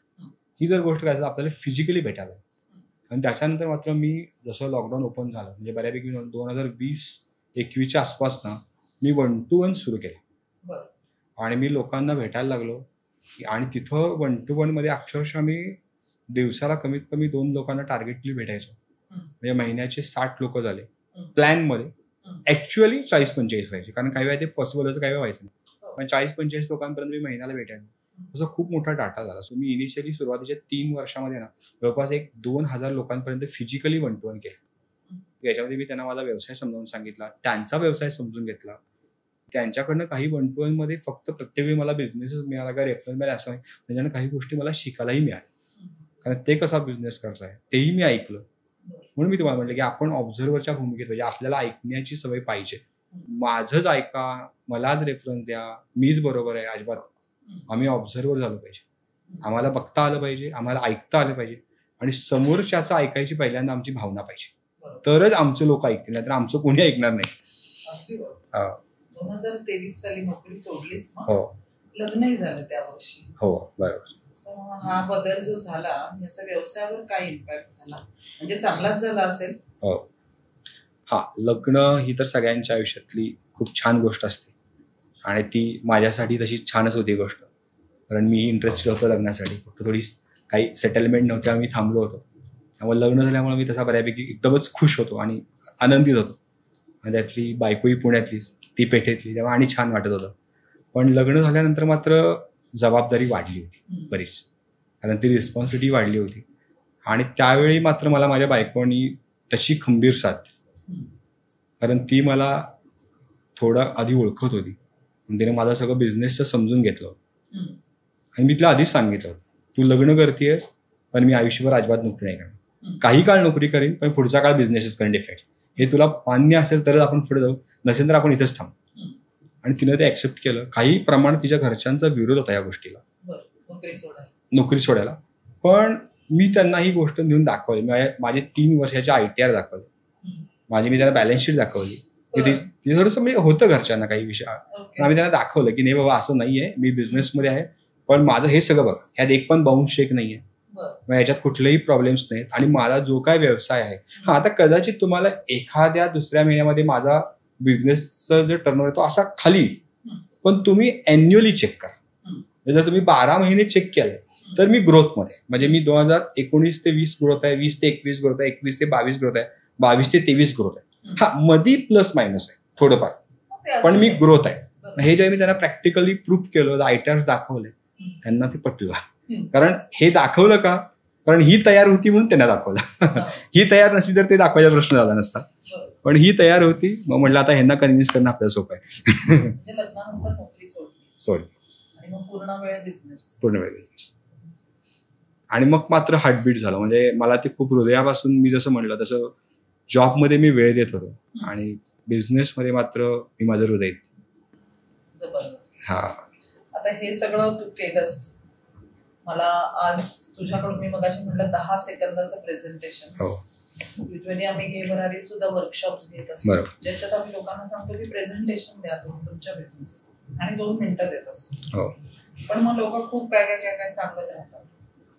तर आज मला असं वाटतं की तू मार्गदर्शन करावंस लोकांना, की मला 2 मिनिटाचं जर प्रेझेंटेशन द्यायचं आहे तर कुठले कुठले पॉइंट्स कन्सिडर करायला पाहिजे. ओके, जनरली आता घे भराडीचं जर आपण वर्कशॉप बघितलं तर वर्कशॉपमध्ये खूप सारे लोक असतात, म्हणजे मिनिमम 60-70 पासून पुढे स्ट्रेंथ असते. किंवा आता काही वेळा तुमच्या पिकनिक्स असतात, तिथं पण 100-200 लोक असतात आणि काही वेळा तुम्ही बोलायचा चान्स देता कॉमनली. मग अशा वेळी सुद्धा आपल्याला एक तो चान्स मिळतो. मग अशा वेळी पहिल्यांदा एकतर हे कॉमन आहे की आपलं नाव सांगणं आणि आपल्या बिझनेसचं नाव सांगणं, ही गोष्ट बरोबर आहे. पण असं माझं स्वतःचं मत आहे की टॅगलाईन पाहिजे आपली. जशी माझी टॅगलाईन आहे, कपडे तुमचे स्टँड आमचे, ही टॅगलाईन भावते लोकांना. आणि आपली टॅगलाईन ही आपल्या बिझनेसला पूरक पाहिजे. म्हणजे टॅगलाईन मधनं किंवा बिझनेसच्या नावातनं तुमचा बिझनेस कळला पाहिजे. आता माझ्या बिझनेसच्या नावातनं माझा बिझनेस नाही कळत, ते नाव मी माझ्या गुरूंना स्मरून ठेवलंय. पण माझी टॅगलाईन ही कॅच आहे, ही जी टॅगलाईन माझा बिझनेस काय आहे हे लोकांना कळवते आत्ता तरी. मग तसा टॅगलाईन पाहिजे. त्याच्यानंतर तुम्ही काय करताना हे थोडक्यात सांगा. म्हणजे मी क्लॉथ ड्राईंग सिस्टीम देते, मी साडी विकते, पण आता मी क्लॉथ ड्राईंग सिस्टीममध्ये मी ॲल्युमिनियम अॅनोडाईडच्या पाईप देतो का मी स्टीलच्या पाईप देतो, नाही गरज सांगायची. त्याचे टेक्निकल जे पार्ट्स आहेत ना, नाही बाबा माझी साडी आहे त्याचे फायबर्स खूप चांगले आहेत किंवा त्याचं क्वालिटी चांगली, इथं सांगायची गरज नाही. इथं फक्त तुमचं प्रोडक्ट सांगा. काही गरज नाही. त्याच्या काही मतलब नसतो. कारण ते काय असतं, एवढ्या क्राऊडमध्ये ते लक्षात ठेवावं ना समोरच्याने. कारण तुमची जबाबदारी हे तुम्हाला प्रेझेंट करणं नसून तुमची जबाबदारी ही 60 ते 70 लोकांच्या लक्षात तुम्ही राहणं ही आहे. कारण आपण प्रेझेंट करणं हा इथं मुद्दाच नाही. मी मला प्रेझेंट करायला नाही आलेलं, मी इथं तुमच्या सगळ्यांच्या डोक्यात जाण्यासाठी आलेलं. म्हणजे मला तुमच्या डोक्यात माझं स्थान निर्माण करायचं. त्याच्यासाठी मात्र मला माझी एखादी सक्सेस स्टोरी सांगायला लागेल की जी शॉर्ट असेल, स्वीट असेल आणि ती ऍक्च्युअल म्हणजे ती खरी असेल, जी रिअल ट्रूथ असेल, तीच मला सक्सेस स्टोरी सांगायला लागेल. स्पेसिफिक आस्क सगळ्यात महत्वाची, की मला काय पाहिजे. म्हणजे बऱ्याच वेळा जर तुम्ही बघितलात ना, तर आपण मीटिंग्सला येतो, काही हॉट रेफरन्स जनरेट होतात, मग तिथून आपल्याला बिझनेस मिळतो. त्याची व्हॅल्यू 2,000, 5,000, 10,000 अशी असते. आपण हॅप्पी होतो की चला बा, मी आज 500 रुपये इन्व्हेस्ट केले आणि मला 2,000चं काम मिळालं, ते माझे पैसे रिलीफ झाले. पण हा व्ह्यू नसला पाहिजे. माझा हा व्ह्यू पाहिजे की इथं मी आलोय, ठीक आहे, ही चांगली गोष्ट आहे, की इनिशियली ही चांगली गोष्ट आहे, पण पुढे जाऊन व्ह्यू हा झाला पाहिजे की मला इथून असा एखादा रेफरन्स मिळाला पाहिजे की जो रेफरन्स मला कंटिन्युअस बिझनेस देईल. म्हणजे आता माझ्या बिझनेसमध्ये इंटिरियर डिझायनर, म्हणजे मला आता for example Rahul Patil sir हे मला त्यांच्या फ्लॅटमध्ये एक सिस्टीम लावायचं काम दिलं. नंतर ते मला जशी गरज पडेल तशी त्यांचे नातेवाईक मित्रांचे रेफरन्स, जर माझं काम त्यांना आवडलं तर. पण मला इंटिरियर डिझायनर आपण जर श्रुती पाटील यांना भेटलो, तर त्या मात्र मला दर महिन्याला काम देतील. कोणाला भेटायचं आणि प्रत्येक बिझनेसमध्ये रिपीट बिझनेस असतो. सो आम्हाला रिपीट बिझनेस देणारे कस्टमर भेटले पाहिजे. म्हणजे याचा अर्थ परत असा होतो की आम्ही B2C मध्ये काम करायचं आहे का, तर आम्हाला B2C मध्ये काम करायचं, पण B2C मध्ये काम करताना आम्हाला B2B मध्ये जायला लागेल. B2B मध्ये 2 व्हर्जन येतात. एक येतं ते लॉंग स्केल येतो, मी माझ्या बिझनेसमध्ये नेमकी बिल्डर्स, तिथं जायचं तुमची कॅपॅसिटी पाहिजे. पण B2B मध्ये तिथं जायची कॅपॅसिटी नसेल तर B2B मध्ये तुम्ही इंटेरियर डिझायनर, आर्किटेक्चर्स, कॉन्ट्रॅक्टर्स ह्यांना भेटू शकता, कारण यांच्याकडे तुम्हाला डेली बिझनेस मिळतो. सो असं प्रत्येकाने आपल्या बिझनेसमध्ये लोणचं पापड केलं पाहिजे. म्हणजे ह्याला लोणचं पापड आपण, हे खूप छान शब्द आहे, कारण लोणचं असेल तर पापड पाहिजे आणि पापड असेल तर लोणचं पाहिजे, आणि दोघांची कोलॅबोरेशन होतं. सो प्रत्येकाचे पूरक व्यावसायिक मित्र असतात, ते ग्रुप कनेक्ट झाले पाहिजेत, आणि तिथून जर एकमेकांनी जर रेफरन्स पास केले ना, तर विन विन सिच्युएशनमध्ये दोघांनाही काम मिळतं. म्हणजे तिकडूनही रेफरन्स आणि इकडूनही तिकडे रेफरन्स जातात. टर्नओव्हर वाढवावा आपला असं आपल्याला वाटायला लागतो, बरोबर, पण ह्याला कुठला तरी सपोर्ट, बूस्ट काहीतरी लागत असेल ना, की आता माझा बिझनेस चांगला चाललाय, स्केलवर चाललाय, पण आता मला मोठं व्हायचं. तर हा सपोर्ट सिस्टीम आपण कुठून जनरेट करू शकतो, किंवा आपल्यामध्ये हे विचार कसे रुजवू शकतो? अगदी बरोबर. हे म्हणजे टर्नओव्हर वाढलाच पाहिजे, आणि टर्नओव्हर वाढवायचा हा विचार सुद्धा मनात आला पाहिजे. पण सगळ्यात महत्वाचं काय असेल ना, तर मी कायम असं म्हणेन की सेल्स वाढवण्याच्या मागे नको पळायला. Customer do not buy your products, they buy trust. So आपल्याला ना ट्रस्ट क्रिएट करता पाहिजे, आपली आयडेंटिटी क्रिएट करता पाहिजे मार्केटमध्ये. सो तुमची आयडेंटिटी क्रिएट झाली ना मार्केटमध्ये, की यांचा विश्वास क्रिएट झाला, की तुम्हाला बिझनेसचा फ्लो चांगला मिळेल. त्याच्यानंतर सेल तर झालाच पाहिजे. म्हणजे मला आत्ता गरज 50 ऑर्डरची ती मी कंप्लीट करेन. एक्सपान्शनसाठी मी 80 ऑर्डरकडे बघतो, म्हणजे 30 ऑर्डर माझ्या एक्सपान्शन आहेत, पण 50 ऑर्डरमध्ये माझं महिन्याचं सगळं भागतं. पण आता एक्सपान्शनचा जरी मी विचार करतो ना, तर एक्सपान्शनचा विचार करताना पहिल्यांदा मी सेलचा विचार न करता पहिल्यांदा मी सर्व्हिसचा विचार करावा. म्हणजे मी 50 वरून जर मला 80 ऑर्डरवर जायचं असेल, तर माझे क्लायंट बेस वाढेल, आणि कुठलंही प्रोडक्ट घ्या, कुठलाही बिझनेस घ्या, त्या बिझनेसमध्ये आपल्याला सर्व्हिस ही द्यावीच लागते. अशी कुठलीच गोष्ट नाही की जिथं आम्ही सर्व्हिस नाही देऊ शकतो. आम्ही साधा 1 किलो रवा जरी दुकानदाराकडनं विकत आणला तरी पण आम्हाला कदाचित सर्व्हिस द्यायला लागेल, कारण ते पॅकेट फोडल्यानंतर त्या जर रव्यामध्ये अळी असेल तर तुमची जबाबदारी आहे की तो रवा तुम्हाला त्या ग्राहकाला परत येईल. कदाचित तुम्हाला तुमची कंपनी तो रवा चेंज नाही करून देणार, पण तुमची जबाबदारी आहे, कारण ट्रस्ट हा तुमच्यावर आहे, त्या कंपनीवर नाही. सध्या जर रिसेलर असतात, ते मधल्या इकडून तिकडे विकतात, कधी कधी जबाबदारी घेण्याने बिझनेस टिकला पाहिजे. म्हणून म्हणलं नाही मॅडम की तुम्ही जर सर्व्हिसवर विचार केला ना, की मी सर्व्हिस कशी देऊ शकतो, मग सर्व्हिसचं जर स्ट्रक्चर डेव्हलप केलं ना, तर सेल ऑटोमॅटिक वाढतो. म्हणजे तुम्ही 80चं एक्सपान्शन करताना, आणि त्यावेळी डेफिनेटली तुम्हाला सर्व्हिस येते म्हणजे येतेच. मी माझं प्रोडक्ट कितीही चांगलं बनवलं तरी सुद्धा शेवटी मी मॅन पॉवरला घेऊन काम करणार. माझं ते प्रोडक्ट करायला माझा टेक्निशियन जाऊन इन्स्टॉल करणार आहे, तो ट्रान्सपोर्टवाला ते मटेरियल तुमच्यापर्यंत नेऊन पोहोचवणार आहे. मला माझं प्रोडक्ट डेव्हलप करताना डिझाईन माझं आहे, पण त्याला फिट करताना जे स्क्रू लागतात ते कोणतरी दुसरा बनवतो. आणि सगळ्यात महत्वाचं म्हणजे हे प्रोडक्ट मी तुमच्या घरी बसवणार आहे, त्यावेळी मी त्या स्लॅबमध्ये बसवणार, त्या वॉल्समध्ये मी ड्रिल करणार. तिथं काही स्टील लागलं किंवा त्या वॉल जर वीक असतील आणि हल्ली ब्लॉकमध्ये बांधकाम होतं, तर माझं प्रोडक्ट आत्ता बसेल, पण कालांतरानंतर ते प्रोडक्ट 1-2 महिन्यानंतर खाली निघेल. प्रोडक्ट चांगला आहे, माझा टेक्निशियनही चांगला आहे, पण ते निघेल, लूज होईल प्रोडक्ट, माझ्या तुम्हाला सर्व्हिस द्यायला लागेल. सो असं म्हणतात की टाटा असेल, बजाज असेल, महिंद्रा असेल, खूप मोठ्या कंपन्या आहेत, खूप मोठी नावं आहेत, पण सक्सेस असं 100% आमच्या प्रोडक्टमध्ये काही प्रॉब्लेम येणार नाही असं कोणी म्हणत नाही. प्रत्येकाला त्यांचं प्रोडक्ट सेल केल्यानंतर काही प्रमाणात सर्व्हिस द्यावी लागते. फक्त ती सर्व्हिस जर आपण ग्राहकांना व्यवस्थित दिली त्यावेळी जाऊन, तर तुमचा सेल हा एक्सटेंड लेवलला वाढतो. सर्व्हिस देणं हे खूप इम्पॉर्टंट, खूप इम्पॉर्टंट, खूप विकलं आणि झालं इथे नव्हतं. सर्व्हिसमुळे ट्रस्ट वाढतो ना तुमचा. आता तू तुझं जेव्हा टर्नओव्हर वाढवलास तेव्हा असं म्हणतोस की क्लब मधून तुला ते मोटिवेशन आलं. बरोबर. की क्लब्स वेगवेगळे जे होते तिथून तुला एक मोटिवेशन मिळालं. मग तू प्रॉडक्ट मध्ये काही व्हेरिएशन केलं, अजून वाढवलं, त्याचं काही केलं? हो, ही गोष्ट बरोबर आहे. कारण cloth drawing system, pulley cloth drawing system हे एकच प्रोडक्ट होतं की ज्याची कॉस्ट ही 3 ते 5,000च्या मध्ये येते. बरोबर. पण मग नंतर कळलं की ह्या एकाच प्रोडक्टवर तर टर्नओव्हर नाही वाढू शकत, एक लिमिट्स आहे. मग कपडे वाद घालण्यासाठी अजून काय काय आहे. मग ते वॉल माउंटेड बॉक्स टाईप आहे की जे 5 वेळ उघडल्या की ते बॉक्स बाहेर येतील, बंद केले की ते हार्डली पट्टी सारखे की जे इनोव्हेटिव्ह आहे, परत जे लोकांना कॅची होत की नाही बाबा ह्यानी काहीतरी नवीन आणलं, किंवा कोलॅप्सेबल आहे किंवा बॉक्स टाईप आहे. आता हे सगळं मॅन्युअल मध्ये, पण मी ऑटोमेशन मध्ये येऊ शकतो का? मग मी ऑटोमेशन मध्ये त्याच्यात मी फॅन लावून द्यायला की ज्यामुळे कपडे फॅननी वाळायला लागले. हो, कारण फॅनमुळे लोकांचे कपडे वाळायला लागले. किंवा आता काही ग्राहकांची अशी पण एन्क्वायरी असते की तुम्ही ज्या काही सिस्टीम्स लावता त्याच्यात दोऱ्या दिसतात. मग आम्हाला त्या दोऱ्या नाही दिसता का? आमचे फ्लॅट 2-2.5 कोटीचे आहेत. मग 2-2.5 कोटीच्या फ्लॅटमध्ये मी ते कपडे वाद घालीन, पण त्या एकतर मला फॅन पाहिजे, ऑटोमेशन पाहिजे. दुसरी गोष्ट मला त्या दोऱ्या भिंतीवर नको. मग तुम्ही काय करू शकता? मग आम्ही त्याच्या आता पाईप वर खाली करायचं तर दोऱ्यांशिवाय पर्याय नाही. मग करणार काय आपण? मग आपल्याला ऑटोमेशन करायला लागेल. मग आम्ही त्याला रिमोट आणणार, रिमोटनी पाईप वर खाली करायला लागलो की ज्याच्यात आम्ही दोऱ्या काढून टाकल्या आणि रिमोटनी पाईप वर करायला लागलो, ते फॅननी कपडे वाळत व्हायला लागलो. सो हे इनोव्हेशन करणं खूप महत्वाचं आहे, अपडेशन करणं खूप महत्वाचं आहे. आणि प्रॉडक्ट रेंज पण वाढवली. प्रॉडक्ट रेंज वाढवली. क्लॉथ ड्राईंग सिस्टीम मध्ये एक होतं, नंतर मी 5 ते 6 प्रोडक्ट हे क्लॉथ ड्राईंग सिस्टीम मध्ये वेगवेगळे, म्हणजे रोजचे कपडे, छोटे कपडे वाद घालण्यासाठी, मोठे कपडे वाद घालण्यासाठी अशा प्रोडक्टची रेंज आणली.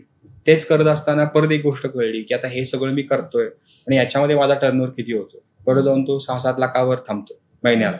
मंथली आपण डिस्कस करतो, म्हणजे ऍव्हरेज महिन्याला, वर्षाला जर आपण वर्कआउट केलं तर एक 70 ते 80 लाखाच्या मध्ये जाऊन मी थांबतोय. मग आता इथून मला पुढे मी काय करायला लागेल?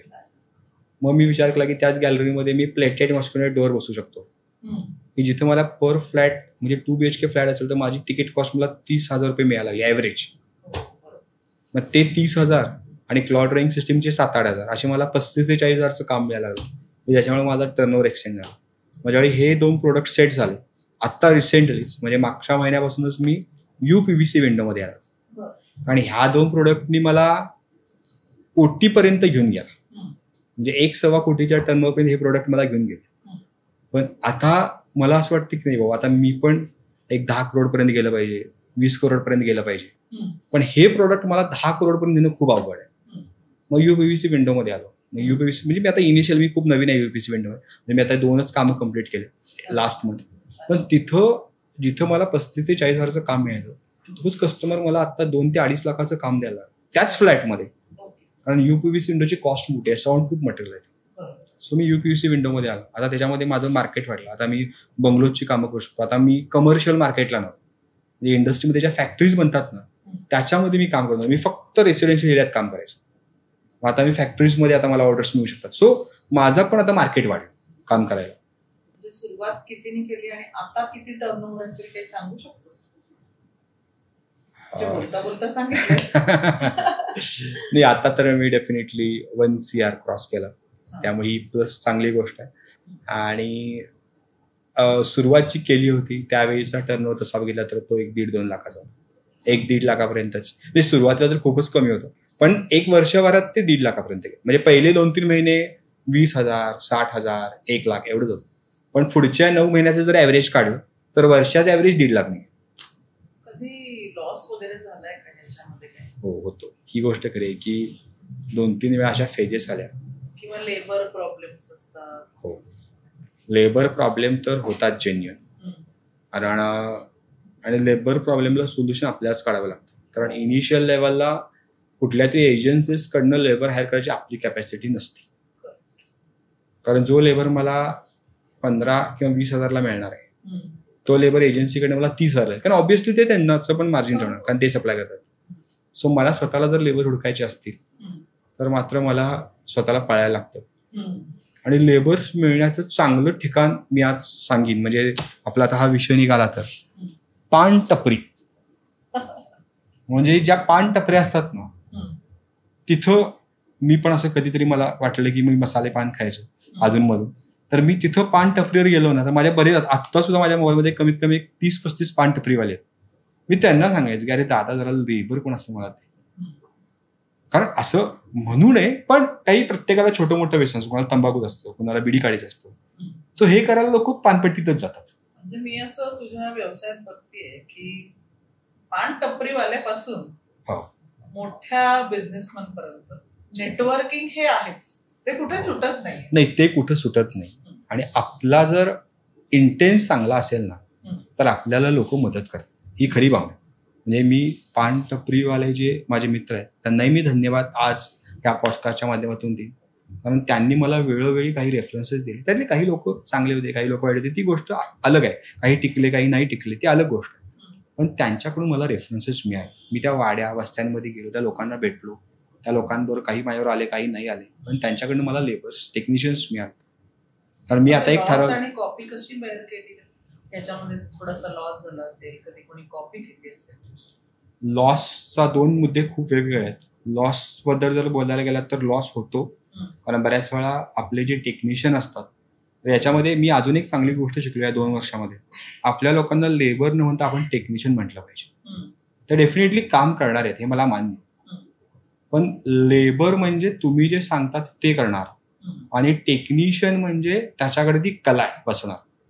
आणि मी असं म्हणतो की माझ्याकडं मी सांगणारे लोक आहेत, माझे टेक्निशियन्स आहेत, कारण त्याच्याकडे त्याचं स्वतःचं डोकं आहे. कारण काही वेळा माझं प्रोडक्ट जर तिथल्या सिच्युएशननुसार बसत नसेल तर ते त्यांच्या कलाईनी ते बसवतात. त्यांना कसं ते जुगाड करून फिनिश वर्क द्यायचे त्यांना माहिती आहे. सो ते लेबर नाही, ते पहिली गोष्ट म्हणजे टेक्निशियन्स आहेत.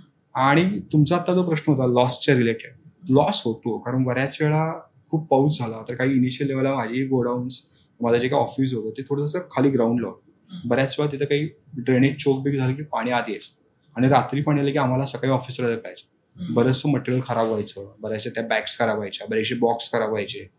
सो असं इनिशियल लेवलला थोडंफार लॉस व्हायचं. काही वेळा माझ्याकडनंही चुका व्हायच्या, मी मेजरमेंट घेताना चुकायचो. आता हे डोअर्समध्ये वगैरे, याच्यामुळे आमचे डोअर सप्लाय व्हायचे, पण मग ऍक्च्युअली त्याचं वर्क जर नाही फायनल झालं तर परत ते आणून परत ते रिव्हर करून आम्हाला द्यायला लागेल, कटिंग व्हायचं, किंवा माझ्याकडे प्रोडक्शनला काही इश्यू यायचे, लॉसेस होतात. काही वेळा आम्ही आता पाईप्स जे आहेत ॲल्युमिनियम ॲनोडाईजमध्ये देतो, तर आम्हाला ॲनोडायझिंगमध्ये सुद्धा आम्ही पाईप परचेस करतो, ही सगळ्यात मोठी कॉस्ट आहे. ॲनोडायझिंगची कॉस्ट त्याच्या कम्पॅरेटिव्हली कमी आहे, पण ॲनोडायझिंग हे फिनिश आहे. कारण माझं शरीर नाही दिसत, माझा कपडा दिसतो. तसं लोकांना पाईप नाही दिसत, पाईप लोकांना ॲनोडायझिंग फिनिशिंग दिसतं. आणि ॲनोडायझिंग वाल्याकडून ज्यावेळी मटेरियल येतो त्यावेळी ते जर फिनिश नाही आलं तर मात्र माझा अख्खा स्लॉट खराब. त्याला प्रोसेस आहेत तो परत रिन्यू करायला, पण त्याला वेळ पण जातो आणि ते सगळ्याची कॉस्ट पण वाढते. सो अशा काही आम्ही फेजेस अनुभवल्या. पण ह्या फेजेसमध्ये मी इतकंच सांगेन की अप आहे, डाऊन आहे, आपलं काम एकच आहे, सगळं पेशंटली हँडल करणं. काही जरी झालं तरी चेहऱ्यावर स्माईल ठेवायची. हा, आता कॉपीचा जर तुम्ही प्रश्न म्हणाल ना, तर कॉपीवर मी असं म्हणेन की समोरची व्यक्ती ना, आप हमारा प्रोडक्ट कॉपी कर सकते, आप हमारी पहचान कॉपी नहीं कर सकते. तुम्ही फक्त प्रोडक्टच कॉपी करू शकता, पहचान कॉपी नाही करू शकत. सो प्रोडक्ट कॉपी होणार, तुमचे कधी लेबर्स सुद्धा, टेक्निशियन सुद्धा तुमचाच प्रोडक्ट सेल करायला लागतील, करू देत, काही हरकत नाही. पण त्याला काही फरक पडत नाही. माझ्या व्यवसायामध्ये माझ्यासारखे काम करणारे जर 10 लोक आले, म्हणून मला घाबरायची गरज नाही, कारण माझी स्वतःची आयडेंटिटी. परत सर्व्हिसवरती तू लक्ष देऊ शकतो. सर्व्हिसवर आपण लक्ष, म्हणून काय मॅडम की समोरची व्यक्ती कॉपी करू शकते, ती तुमचा प्रोडक्ट कॉपी करते, तुमची पहचान कॉपी नाही करू शकत. सो आपल्याला आपली आयडेंटिटी डेव्हलप करायची. आम्ही आमची आयडेंटिटी डेव्हलप केली ना की आमचा सेल कमी नाही. टेंटेटिव्ह त्या वेळेपुरता इफेक्ट होतो, त्या वेळेपुरते टेक्निशियन नसतील तर थोडंफार काम कमी, म्हणजे सर्व्हाइव्ह करायला अवघड जातं. मग त्या वेळेत काही त्या टेंटेटिव्ह 1-2 महिन्यासाठी तुमच्या 150 पैकी 130 ऑर्डर होती. इम्पॅक्ट स्लो असतो, टेंटेटिव्ह इम्पॅक्ट असतो, पण तो लॉंग टर्मसाठी नसतो. आणि तुमची स्वतःची पहचान असते.